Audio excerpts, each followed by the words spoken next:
तो हम पे थ्योरम नंबर 9.8 कह रही है angles in the same segment of a circle are equal. जैसे ये सर्कल है, क्या कह रहा है, angles in the same segment of a circle. मान लो ये पॉइंट, ये सेंटर है ओ, ये पॉइंट है इस पे सर्कल पे, ये वाला पॉइंट है, इस पॉइंट का नाम ए है, इस पॉइंट का नाम बी है, मैंने इसको ज्वाइन कर दिया। तो सर्कल के दो सेगमेंट हो गए, सेगमेंट्स, सेगमेंट्स हो गए ना। कैसे सेगमेंट्स मतलब टुकड़े, तो एक टुकड़ा ये ऊपर वाला बड़ा वाला और एक नीचे वाला है, तो ये arc, minor arc, major arc, पर है तो टुकड़े ही। तो दो टुकड़े कर दिया मैंने, इसको बीच में काट दिया मान लो, तो एक टुकड़ा ये अलग हो गया, एक टुकड़ा ये बड़ा वाला अलग हो गया। तो कह रहा है angles in the same segment of a circles are equal.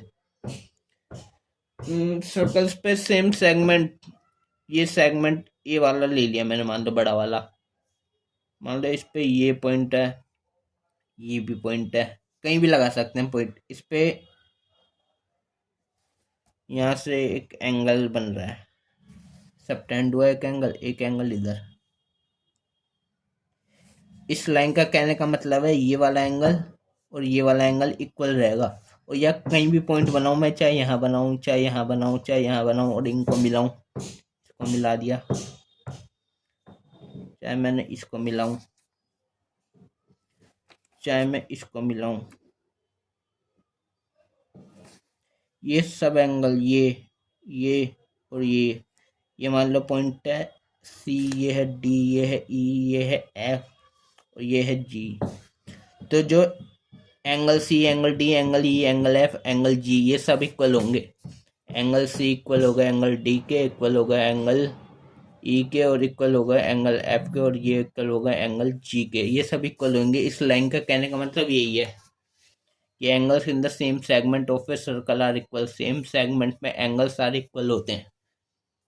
ठीक है, अब इसका प्रूफ बताता हूँ मैं। प्रूफ क्या है, जैसे यही सर्कल था, ये मैंने लाइन ज्वाइन करी थी दो पॉइंट से,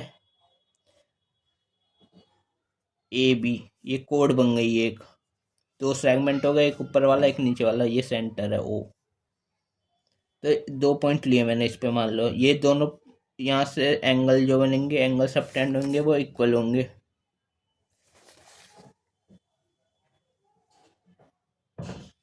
ये वाला एंगल और ये वाला एंगल इक्वल होगा,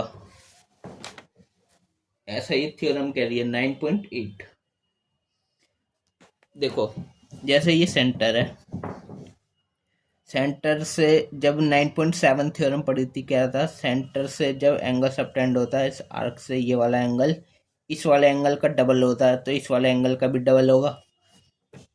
तो जो एंगल ओ है, ये पॉइंट मान लो सी है, ये डी है, तो एंगल ओ जो है वो डबल है एंगल सी के, और एंगल ओ डबल है एंगल डी के। तो मतलब जो एंगल सी है दो गुना, वो एंगल ओ के इक्वल है, एंगल ओ एंगल डी के इक्वल है। एंगल सी जो है एंगल ओ के इक्वल है, और एंगल ओ तो एंगल डी के इक्वल है। तो सीधा ये लिख दूं, तो इस टू से ये टू कट गया, तो एंगल सी एंगल डी के इक्वल है, एंगल सी एंगल डी के इक्वल है। यही था इस थ्योरम में।